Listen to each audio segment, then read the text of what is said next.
isang puhunan sa napili ang laro. Pagdali pinagdaanan niya, pinatunayan niya na hindi siya nawala sa laro na palakasan. Marami bang humanak sa kanya pakilalim, pero hindi nagtagumpay ang kanilang mga hiling. Mas matindi pa rin ang kapit niya sa itaas na gitna. Pagpapahat yun ang angas ng pinamuli, gayanigin ang mundo sa kanyang pagpabalik. Nagpapagang kapauna sa pagsulat ay sabik. Eto na ang pagbabalik ng kwadro alas. Tumabi lahat ng mga peking nag-aangas. Natunayan niya kung gano'n man siya kalakas. Oras na marayang at ang bandera ng Pinas.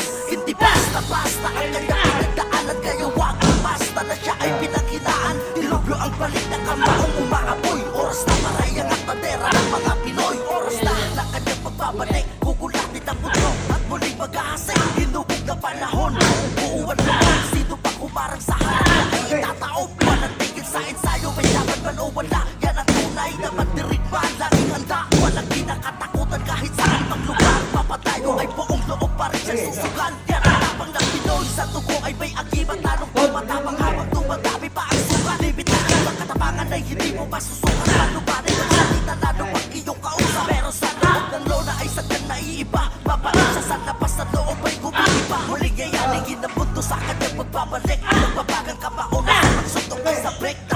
Eto na ang pagbabalik ni Kwadro Alas. Tumamay lahat ng mga peking nag-aangas. Pinatunayan niya kung gano'n siya kalakas. Sa marayang na ang bandera ng Pinas. Hindi basta-basta ang kanyang pinagdaanan, kaya wag umasta na siya ay pinagdaan. Dilubyo ang balik na kamaong umaapoy. Oras na parayang at bandera ng mga Pinoy. Nagharian ng tatlong iba't ibang division. Handa po managaling kanino yan puso ng kampyon.